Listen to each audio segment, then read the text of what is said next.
So let's start from the beginning. Could you explain, I guess, to anyone watching? Let's start with like what is meant by the term a seductive detail when it comes to learning? Well, I'm glad you caught an eye on the title because that was the one reason I would giggle every time I opened Right. up my dissertation. But seductive details are basically any piece of information or content or design aspect that is irrelevant to the objective of learning. Right. For example, sometimes we tend to dip into a story just to warm up the class, Yeah. right? Sometimes we share out, if kids are learning about lightning, we're like, oh, 140 people died last year being struck by lightning. Great FYI, but nothing to do with the learning objective of why do lightnings happen. Right. And So so it, yeah. So I guess so is it a saying sort of interesting but irrelevant? Is that a it is interest. is that an okay kind of description of it?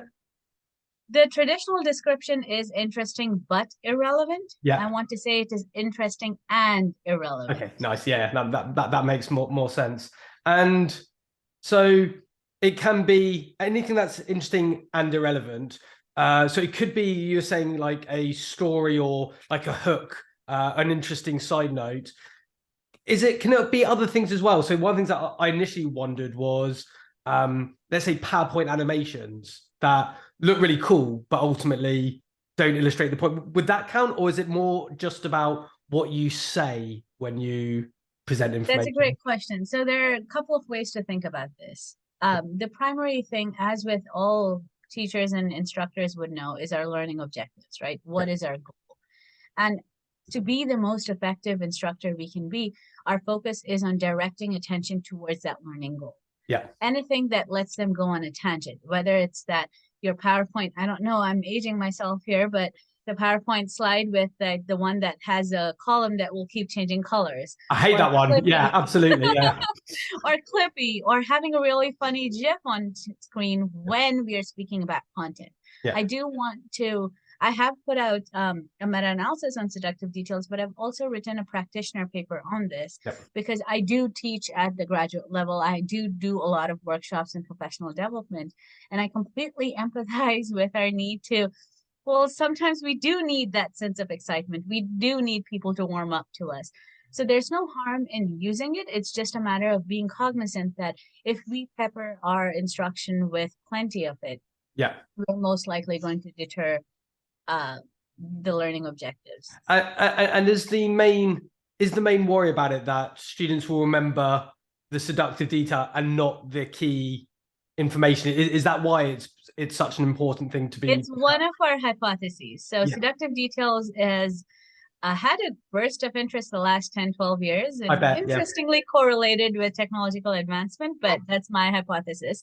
yeah, The bigger thing is the literature does present about four different hypotheses as to why seductive details will yeah. deter learning, right? One, and the most popular one, is attention distraction. So you're distracting your attention from the main place. And The other, sorry, just by that, do you mean like they'll remember A instead of remembering B, essentially? If potentially, right, we yeah, don't have concrete evidence to say that it consistently happens as such, but but there is a possibility that, it is redirected. The attention is yeah, redirected towards seductive details. There are other hypotheses also include, like sometimes including the irrelevant information can confuse learners on what is and is not relevant, right, which kind of knocks on the role of prior knowledge.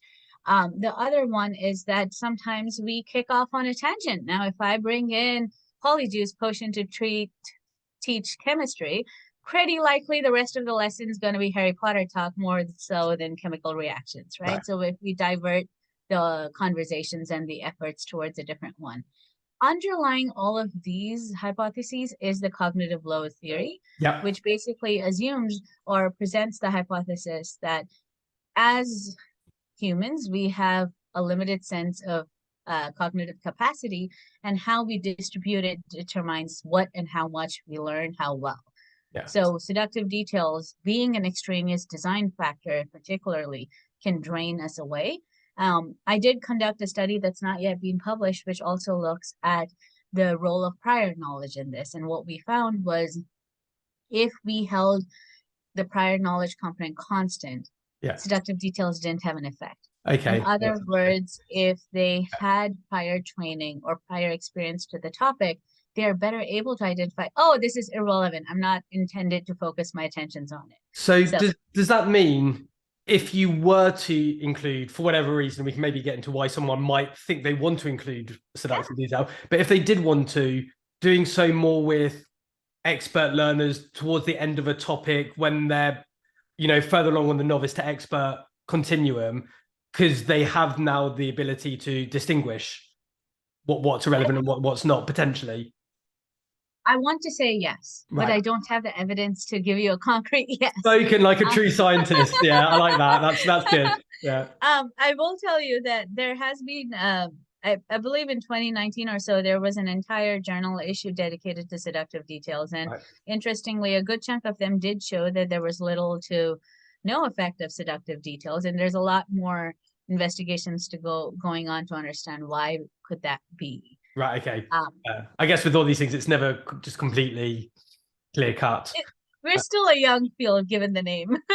Sure. No, I get that. And I mean, one thing I sometimes hear teachers say to me, and I'm sure if they could ask you what they would say is, sometimes I really do want to. I don't do stuff necessarily just for memory, right? Like I know it's not going to be in the test, but I want to capture either attention, I want to spark curiosity, I want to develop a love of learning and help them see beyond the curriculum. And if I tell my anecdote about lightning or something else that I had done as a hook, is there some value in that? Do we know from the research? That is a great point that you caught on, Bradley. A lot of the more recent papers on seductive details are trying to look at the cognitive and affective effects of seductive details.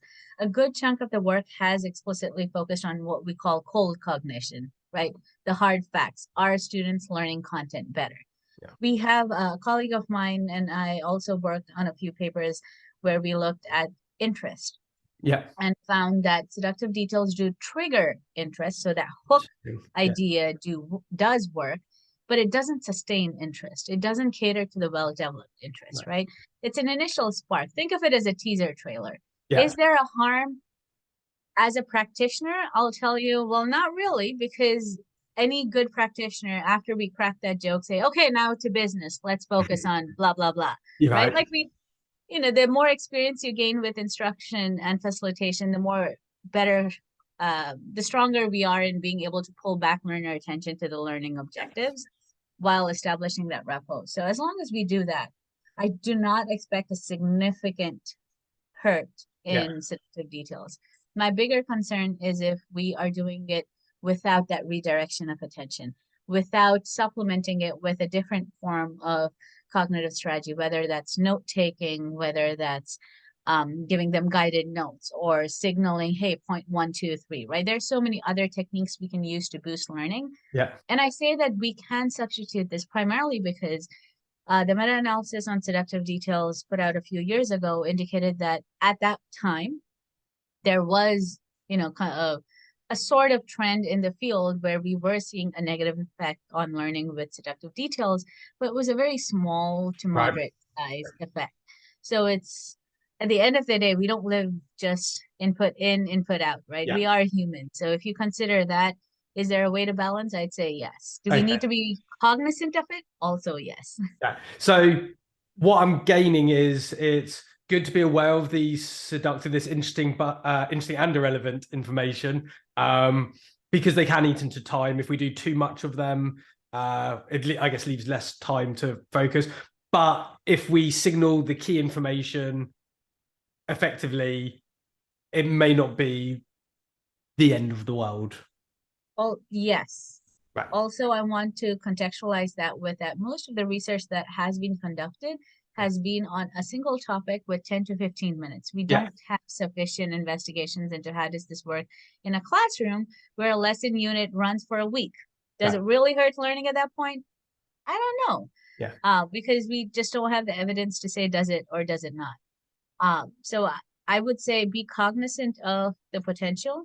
And it is very dependent on who your learners are, right? Okay, yeah. We have seen, and as someone for whom English isn't my first language, And as someone who is very dependent on subtitles to catch a lot of it, just because my attention goes to text first, it's something else to consider is who are your learners, right? If you use idioms when you're presenting your irrelevant detail, can the English language learners in your classroom recognize that that is irrelevant information, right? How are you indicating that it is irrelevant? Or on the other hand, how are you indicating that this is where your attention should be? Yeah. So Right. to kind of recognizing where your learners are language-wise, prior knowledge-wise, interest-wise, can make a big difference in the effect. Absolutely, and that makes total sense. So, as you said, not just where they're on the expert to novice continuum, but all the other factors that contribute to them being learners.